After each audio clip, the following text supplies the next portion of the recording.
വാണിജ്യ സിലിണ്ടറുകളുടെ വില കുറയ്ക്കുകയും പാചകവാതക സിലിണ്ടർ വിതരണം പഴയപടിയാകുകയും ചെയ്തിട്ടും ഹോട്ടൽ ഭക്ഷണങ്ങൾക്ക് തീവില തന്നെ. വിലക്കയറ്റത്തിൽ നട്ടം തിരിഞ്ഞ് സാധാരണക്കാർ. വാണിജ്യ ആവശ്യങ്ങൾക്കായുള്ള പാചകവാതക സിലിണ്ടറിന്റെ നിയന്ത്രണം കേന്ദ്ര സർക്കാർ നീക്കിയെങ്കിലും വിപണിയിൽ ഹോട്ടൽ ഭക്ഷണങ്ങൾക്ക് തീവിലയാണ്. പശ്ചിമേഷ്യൻ യുദ്ധത്തിന്റെ പശ്ചാത്തലത്തിലുണ്ടായ പാചകവാതക ക്ഷാമത്തിന്റെ പേരിൽ വില വർദ്ധിപ്പിച്ച ഭക്ഷണ സാധനങ്ങളുടെ നിരക്ക് പാചകവാതക സിലിണ്ടർ വിതരണം പഴയപടിയായിട്ടും കുറയ്ക്കാത്തത് വിലക്കയറ്റത്തിൽ നട്ടം തിരിയുന്ന സാധാരണക്കാർക്ക് വൻ തിരിച്ചടിയായി മാറുകയാണ്. പ്രത്യേകിച്ച് ദൂരസ്ഥലങ്ങളിൽ നിന്നും ജോലിക്കും പഠനത്തിനുമായി വന്ന് താമസിക്കുന്നവരാണ് നിത്യച്ചെലവ് താങ്ങാനാകാതെ നട്ടം തിരിയുന്നത്.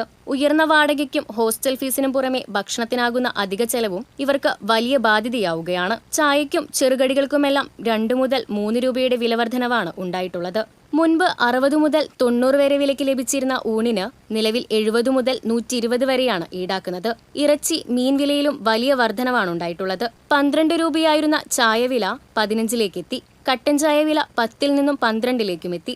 സാധാരണക്കാർ ആശ്രയമായി കണ്ടെത്തിയിരുന്ന പൊറോട്ടയ്ക്കും വില 15 കടന്നു.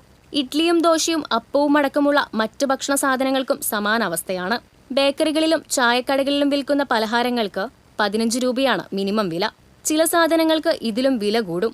എന്നാൽ വാങ്ങുന്ന വിലയ്ക്ക് അനുസൃതമായി പലഹാരങ്ങൾക്ക് വലിപ്പമില്ലെന്ന ആരോപണവും ശക്തമാണ്. പല ചെറുകടികൾക്കും വലിപ്പക്കുറവിന് പുറമെ ഗുണമേന്മ കുറവാണെന്ന പരാതിയും ഉയരുന്നുണ്ട്.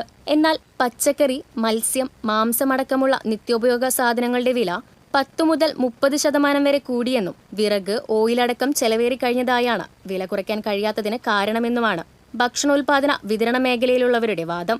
തൽസ്ഥിതി തുടർന്നാൽ ഹോട്ടൽ വ്യവസായം വലിയ പ്രതിസന്ധിയിലേക്ക് നീങ്ങുമെന്നാണ് വ്യാപാരികൾ പറയുന്നത്. TCV news, Thrissur.